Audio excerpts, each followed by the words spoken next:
So dito nga po mga kalingap mga ka-EDSI, isang basher gumagawa ng kwento para masira si Kalingap Edu. So ano nga ba ito? Yan po yung ating pag-usapan po mamaya mga kalingap mga ka-EDSI. Pero bago po natin ipagpatuloy ang video ito sa mga bago pa lang po sa ating munting channel, huwag po natin kalimutang suportahan ang naman ng Kalingap Kuya Val Santos Matubang at Kalingap Rob. At paunawa panoorin po muna ang full video bago mag-comment para malaman ang nilalaman nito.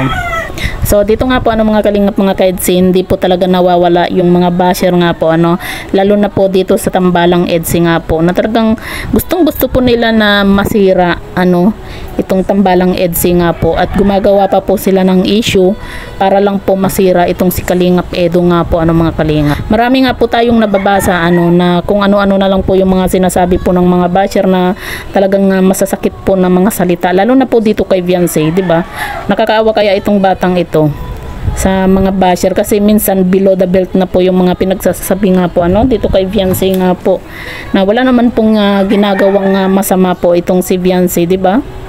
Napakabait nga po na bata itong si Viancy nga po, pero yun nga hindi mo talaga maiiwasan yung mga taong may inggit, yung mga taong hindi masaya sa buhay nga po kasi kung ano-ano na lang po yung mga sinasabi nila dito kay Viancy, maging sa pananamit po ni Viancy talagang pinapansin pa po nila. Yun bang sasabihin pa nila na itong si Viancy burlesque queen, papansin, kumbaga sinasabi pa po nila na feeling mayaman itong si Viancy nga po mga kalingap. Diba? Grabe po yung mga comment, lalo na po yung sasabihin na burlesque queen na hindi naman naghubad-hubad itong si Viancy para sabihin nila na burlesque queen. Tapos lalo na po dito sa isang basher na po na ito na gustong masira nga po itong si Kalingap Edu. Diba?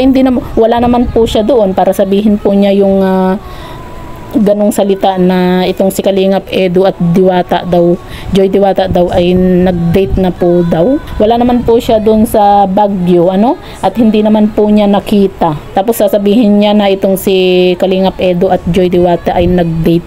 'Di ba?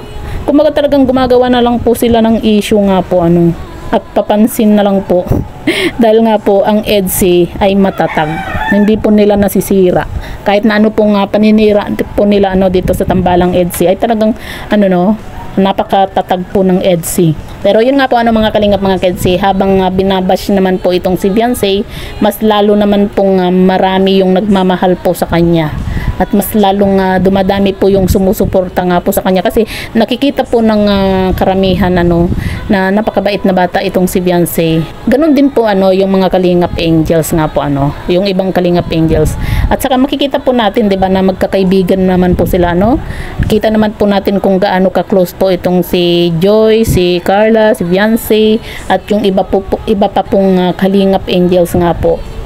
Kaya bakit kailangan pa ng comparison nga po na magkakaibigan naman po yung mga Kalingap Angels.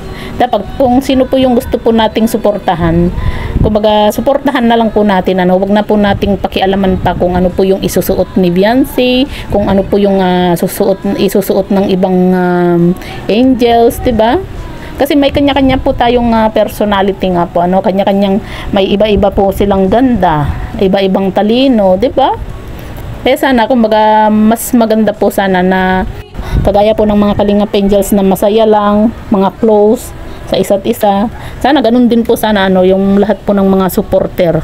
Kumbaga happy lang Kung gusto po natin na yung isa ay magdamit ng magarbong damit, wag na po natin pakialaman pa kung yun po yung gusto po ng mga sponsor ng isang love team, 'di ba? Kagaya na lang po nitong basher nga po ni Viancy at ni Kalingap Edu nga po.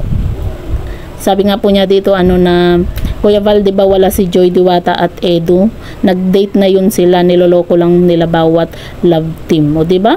Pinapangunahan hindi naman po niya nakita na nag-date itong si Kalingap Edu at Joy nga po, di ba? Kumbaga gumagawa siya ng yun? Tawag doon yung imaginary. Di ba? Gumagawa siya ng kwento na yung sa kathang isip ba? Tama ba? Kathang isip lang po niya yung mga sinasabi po niya dito sa kanyang comment nga po mga kalingap.